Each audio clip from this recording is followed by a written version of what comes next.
friends, thanks for tuning in. In this video, I really felt like doing a start to finish full glam eye look. I thought maybe this could be a resource if somebody's got a special occasion and they just really want to focus in on doing the eye makeup. And it's all going to be drugstore products. There are plenty of good options out there and we are going to focus on those for today. So first off, I'll let you know what's all over my skin. I feel like the coverage is really pretty today. I used my e.l.f. Soft Glam Satin Foundation. This I wear in the shade 25 Light Neutral. And then I'm wearing my Revlon Flex Wear Concealer. This is in Vanilla, really great coverage concealer. Set that with Maybelline Fit Me Loose Powder. And then I went in with my Physicians Formula Butter Dream Team palette. So here we're talking bronzers, this blush, I layered on a little bit of that blush, that highlighter. This is a great little finishing powder or under eye setting powder. This is just a total gem of a multitasking palette if you need one from the drugstore. I just love what's contained in it. For the price you pay, for the space you save, getting all those bulky products in a flat little palette, it's so good. Oh, I layered on a little bit of this too, my Infallible Fresh Wear Powder Foundation. I lightly dabbed that on after I set the under eyes. By the way, I'm very not glam with the sweatshirt today, but that's okay. You can do whatever eye look you want. I'm a big advocate for I don't care what you're doing today, you can still put makeup on and have fun. It's not like you actually have to have any sort of occasion to do this makeup and enjoy yourself, okay?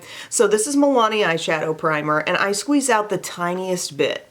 And then I split that tiniest bit between two fingers. So an even tinier bit is going across the lids. And then I blend it upward too. And I just feel like if you keep it really light and sheer and minimal with this product, it's perfectly poised to do its job. You've got that little bit of tackiness on the lids that's really going to grab the shadow and help it adhere and help it stand out, but not so much that you're going to have any kind of creasing problems. In fact, I really think it's going to guard against a creasing issue. So we do that first always. Even if it's going to be a light natural eye look, I do that. I'm going to pull out this Twilight Hour palette from Profusion. So this is the way Profusion has repackaged eyeshadows. I ordered mine online. They've got other options too, but this is the one that I was kind of like, ooh, that just screams wintertime drama and I want to be part of it. I'm just double checking the look I already did with this. I think it was kind of plummy. Just used it in a video a couple weeks ago. Yeah, you can see kind of a plummy berry thing happening out of it, so we'll go maybe a little different direction today. But what I'm first going to do is seek out a mid-tone that I can put in my crease. So I'm just going to go to this one right here. It looks kind of like a dusty rose, but really the perfect tone. And I'm taking a crease brush. This one is from Profusion, and see how it's slightly pinched in there at the top? It really lets me do this side-to-side motion very well. Really fits my crease well, as opposed to some other brushes that might, at a glance, appear to be this style, but are really just super fluffy. This brush has been given some control by that little pinch. I've used other brushes from Sigma and MAC that are this shape and size, but this Profusion one is so darn soft and just does such a good job. Shade is called Dawn that we're going into here, and we're putting it first on the outside, so the most product goes where you first put your brush down. That's really important, especially with darker shades that we'll be pulling in. You want to keep in mind that where our brush first touches down is where the most product is going. But for now, we're keeping it just kind of light and easy, just getting that crease going. And you can kind of blend that up higher if you want to. What we don't have in this palette is an abundance of cream colors or highlighter type shades. So when you notice that in a palette, you're going to take your mid-tone and really sheer that out and make sure you're happy with the edge of your look, because basically it's not getting any lighter than this in your eye look. Or you could pull from another palette, of course. If you guys have seen any of my eye looks, I like to treat the palette I'm using like it's the only palette in existence. I don't like to have to make people, oh, bounce to this, bounce to that. Just with the assumption that somebody might be following this. Maybe nobody actually follows the tutorials and you're just watching for, I don't know, entertainment value or falling asleep at night. And it really doesn't matter what I'm doing. If I were watching a video, I'd want somebody to keep me within the palette. But in case anybody's trying to follow it, we'll just stay within the palette. So there we are with a beautiful soft crease using the shade called Dawn. Now we're thinking, how can we make that deeper somehow? Just by a little bit at first. We're baby stepping into the darkness by going to this shade called Meadow. See how it's a little darker than that? Yep. So Meadow. Notice I'm going in with the tip of my brush because the tip of the brush is what's going to do the work. Yes, I see tapered bristles all the way down the side of the brush, but laying my brush down on the side is doing nothing for the eye look. I know I'm working off the tip, so I'm applying product to the tip of the brush. And I'm kind of just working here, just shimmying it back and forth in that outer part of the crease. See how that got deeper? See what we've done there? We've just amped it up a little bit darkness wise, and we're preparing for some real darkness to come in to the look. Here's where I think it really helps to have a flat brush handy. This one's from Morphe. I linked to every brush that I use below, and this one is the one that I always call Morphe Flat Brush. And I'm thinking about pulling in some navy for this look. This one up here called Ethereal actually has a little bit of a shimmer finish, if you see that. It's not ultra loud, but I can see that shimmer. So I think I'm gonna tap into that and just see what it's about. It's called Ethereal. There's one kitten innocently meowing to get into this room, but I know she just wants to race and chase after the kitten who is presently in this room. That shade's being super soft. Just to keep it even, I'm gonna put it over here too, but then I'm gonna go in with something darker. You never know until you try, you know? I think the mattes in this palette are just gonna be the more intense ones. If you were looking for just a really soft touch of navy look, oh no, I got a ton of fallout over there. What do I do? What do I do? Okay, take a brush that's just kind of bare and kind of light. Whoop. Whoop, not adhering to the skin. I set my under eye so it's not sticky, so things are just sweeping off. You could even take like a little eye brush that was fresh and hadn't had product on it and just sweep it away. I'm going to Thunder right here. This is our darkest navy. It almost strikes me when I glance at the palette as the richest shade in the whole palette. Like my eye just goes there. So it's matte. Let's see. Tapping off a little excess. I feel like it's gonna be intense. Nice, it is, okay? It's what I see is what I get. Tapping, tapping, and I'm gonna put this a lot of the way in on my eye. Now I might lessen my intensity and my amount of product on my brush, obviously a little bit as I work in, but I'm thinking 2/3 of the way in. Another thing you might notice that I'm doing with my brush, how far do you go? What exactly is the lid? If you start looking kind of down, see how my posture is such that I'm exposing that lid space? Another way you can do that is hold a mirror close to you and keep it kind of down. And then suddenly, oh, I can see all that eyelid rather than looking straight ahead in a mirror and you really can't see that much. You got a downward kind of posture. I've got a mirror here that's just under my camera that causes me to do that. So I'm looking down and the brush, the tip of my brush is touching that crease line. Okay, see the crease line I'm talking about? This right here. When I go like this, my brush is touching it, it's reaching it. Because when we start to blend things out a little bit more, we'll be taking advantage of some of the product that was placed in that very area. I never really address the way your head is placed as you do eye makeup and how that can change your visibility of the shadow. But yeah, my chin's coming back. I'm looking downward and I'm exposing lid. And I'm also raising my brows up a little bit, okay? When I'm doing eye makeup, my brows are kind of in an at attention mode, you know? I'm not like, ah! My brows have a range of places they can go and they're not just in full relaxation mode, okay? They're raised a little, my chin's coming out, and I'm seeing that. Let's say there was a mirror on this palette, that's a perfect way to look down. Or something like this, but I tend to throw off my camera's focus. But looking downward, and the brush is just patting. I'm not swiping it hard back and forth. I'm making little patting motions so as to pack on what's being applied. Again, brush is reaching the crease. And am I seeing any fallout? Maybe just a teensy bit there. We've applied a dark shade. We've got about a finger width of bare space there on the lid. We'll get to that area later. For now, we're going to continue our blending process, and I'm going to take a little brush. So this is the Profusion Small Pointed Brush. It comes in a little set that includes that crease brush that I first used. They're gems. They're absolute gems. I wish they just went ahead and sold a brush that was exactly like this Morphe flat one in the trio and then be like M's eyeshadow trio. But what we're gonna do here, this is a very intense shade, so I've not added anything to this brush and I'm just seeing what happens if I start swirling little tiny circular motions into that pool of blue that has been applied. And again, remember, we've made it reach our crease. And it's so intense that it's able to kind of travel. Look what I'm doing with it. I'm working it up and out. There was nothing put on this brush from that palette. I'm just working with what was there. And see how it's blending up and out? Try to blend from the entire crease, not just out here, but let's blend all this area up and out. This brush, what it gives you is control. So few people reach for a brush this small, but it's everything. When I realized years ago that a brush this size was so important, like I sought it out.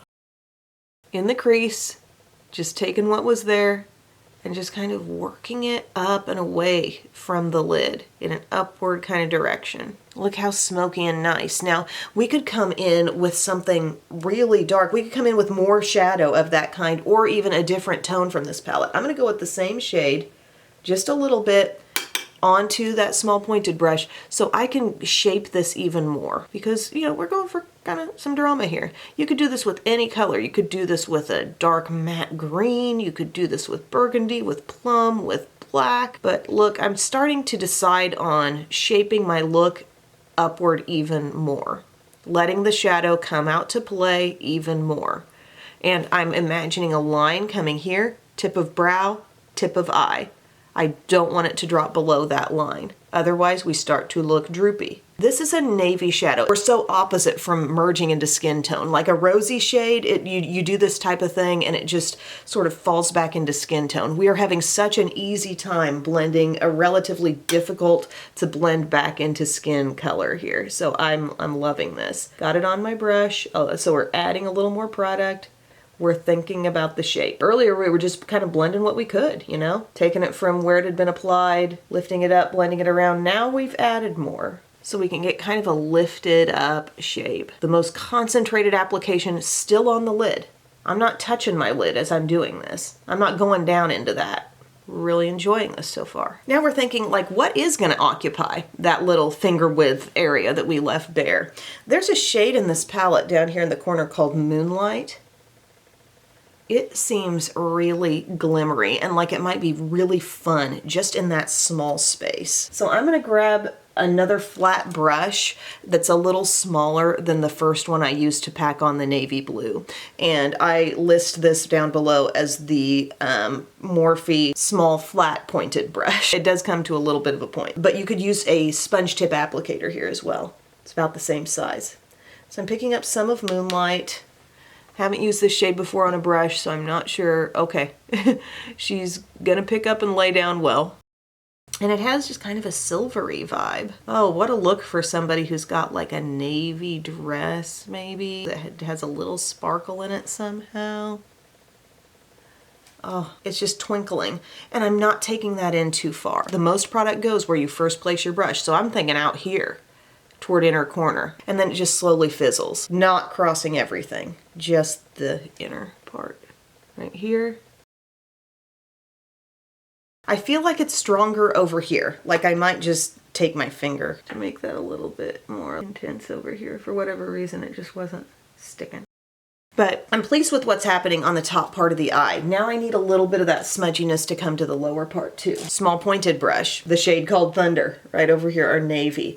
I'm wanting a little bit of that. Remember, a little goes a long way with this color, so don't swish your brush in that shade. We're just creating some continuity here on the lower lash line, bringing it inward. For me, I'm content there. Just getting most of it here and then just easing it in, okay? That's all we did. Tip of the brush, because that's what we're using. If you load up the sides of your brush and then you just go in trying to apply from the tip, you're just gonna be like a fallout factory on your lower lash line, so don't do that. Just pick it up on the tip, put it on the outside, where most product you want to go, and then ease it inward. Moving on to some eyeliner. I am definitely gonna do eyeliner here because I'm wanting to actually put on some false lashes today to really amp up the drama of this look. A type of liner I really like from the drugstore, it's a liquid liner, is this Milani Stay Put Tank eyeliner. Now I have the brown shade. I really need the black shade. I think black would be even more ideal here, but this brown is so dark, it's gonna work fine. But it's really easy to maneuver. It has a nice long tip,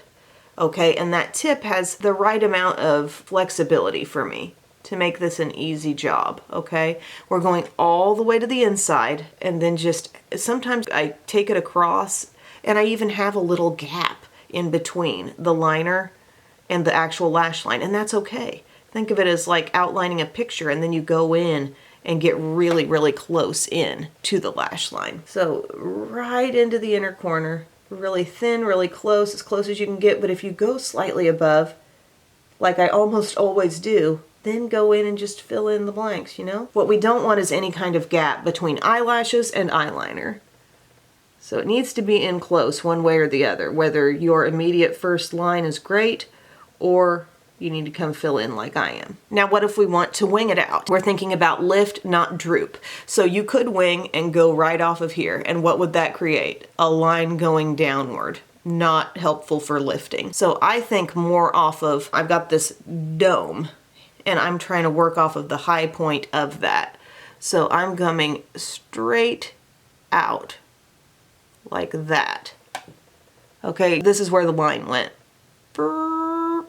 And then I'm coming up from the bottom and basically creating a triangle for myself to fill in so that I have a wing that's actually lifted. If we just follow the shape of our eye, we're going down, you know, at least my eye is. Take it up, connect, fill the triangle. It seems complicated, but it's once you get used to it, it's not. And where does the wing point? Back to the tip of the eyebrow. In both cases, okay? That's the goal. And you can go back and adjust, figure out which one needs to be thicker, bigger, longer. But if you're keeping in mind that outer tip of the brow, I think you're gonna get pretty much to the spot you need to be in. And then sometimes if you're like, okay, I put that wing on, but it's not making sense with my eyeshadow, maybe this is where you add more shadow with a little angled brush. This is not always necessary, but just something that really makes me feel more finished. Angled brush coming in here, under the wing and meeting the lower lash line shadow. Not always necessary. Maybe you're doing a real old Hollywood look and not such a smoky look and you just want that wing to really stand out. I kind of oftentimes like my wing to connect back in. Now that I've gotten my lower lash line so deep and dark, I'm taking a brush to just a lightweight powder and I'm dabbing underneath that shadow. I feel like it helps fence it in somehow. Not sure precisely how, but it does help. Okay, you're doing great. Now we're moving on to the mascara phase. And if you have the intention of putting on falsies, the mascara is basically just acting like a preliminary step here. It doesn't have to be your everything. It doesn't have to look the biggest and most amazing. What we just want is to get some texture on those lashes, get them curled, and get them in the right standing for us. Putting false lashes on bare lashes that are, in my case, pointing down, it's not gonna work. I currently got the debacle with my daughter Belle, who is in cheer. She has to wear some false lashes, and I've got some real natural ones for her because she does not like the feel of them. Our situation is that her lashes also want to point down, but she does not want to be approached with an eyelash curler. So I'm like putting mascara on, I'm like holding the lashes in place to try to form a curl so those false lashes that are very swooping up have something that makes sense to blend into, but we're kind of struggling with that. So I welcome tips on what to do for a person who does not want to be approached by an eyelash curler but needs their lashes to get upturned, an upturn that will last to blend with those falsies. Okay, so I'm just doing a quick coat here of the Essence I Love Extreme Volume Mascara. Use whatever you like here, really. It's essentially just a primer for the real show, which is the false lashes, which I really don't wear that often these days. And I think my lash line's been happy for that, but sometimes you want them. And I don't want to neglect that element for those of you who do want to see the process. Okay, so just a little mascara there, and feel free to stop there and not do false lashes. Another thing I'll do is a lower lash mascara. I'm really hooked on Callie Ray come hell or high water. I know it's not drugstore, but she wears so well for me on the lower lashes without smudging anywhere. And I'm gonna go ahead and put a little bit of that on. And just like we talked about with eyeshadow, like looking downward, exposing the lid for yourself, I do the same thing with mascara, looking down so you can see the entire lash. If you're looking straight ahead for a mascara application, particularly for the upper lashes, you're gonna miss a lot because you're gonna probably get mascara on the tips, but not toward the base. Holding a mirror really close to you lets you do that. And you wanna position it this way if you're doing upper lashes.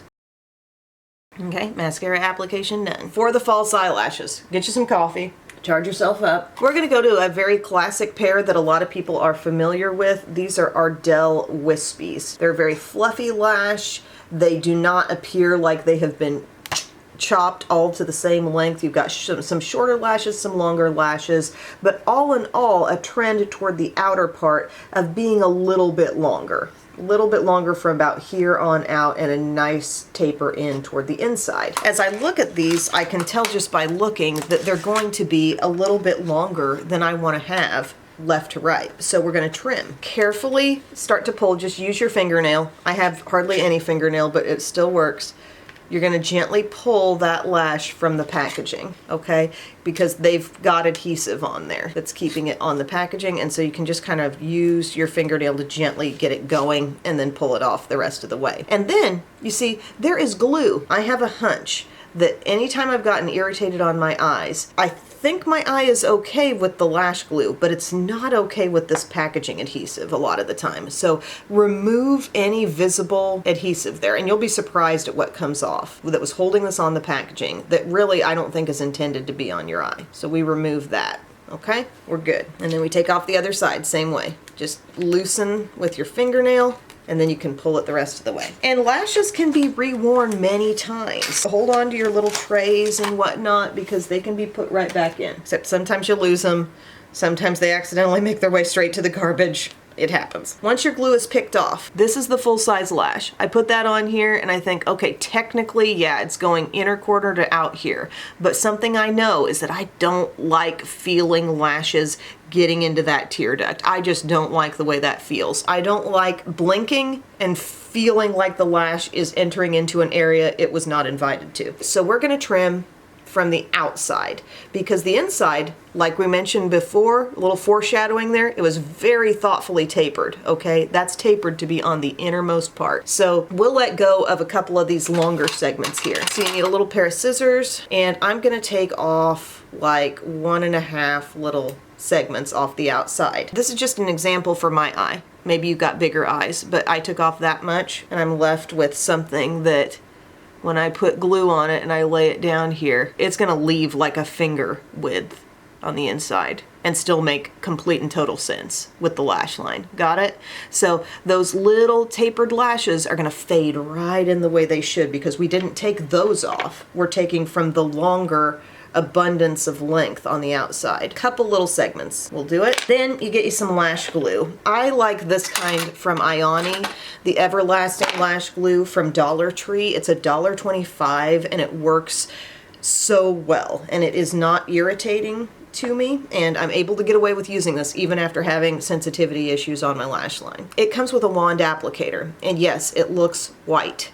That white is going to dry down and not be visible any longer, but sometimes if you're impatient, you can just go over it with some more eyeliner. We're getting all across our lash line with a thin amount, and we're really reinforcing, maybe adding a little extra at each end, because those are kind of your danger zones for losing the lash possibly. But I don't think you will. If you're following this tutorial, I don't think you're gonna lose it.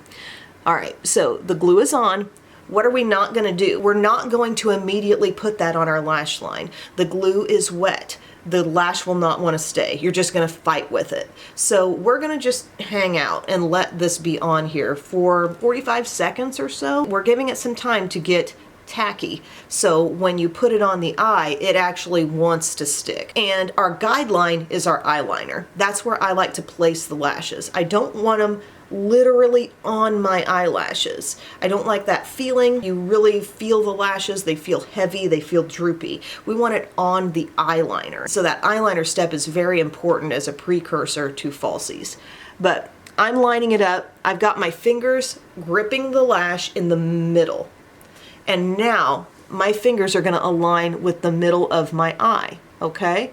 And I'm going to set them down right on that eyeliner. I'm going to take the outside, make sure it's attached. I'm going to take the inside, make sure that's laying down on the eyeliner. It's on. We good. There we go. This worked out because of the preparation steps that led up to this. We put on eyeliner. We put on mascara that got our natural lashes going the same way of the false lashes. And we trimmed the false lashes to make them a manageable length that didn't feel like they were getting into my tear duct. Some people might not mind that feeling.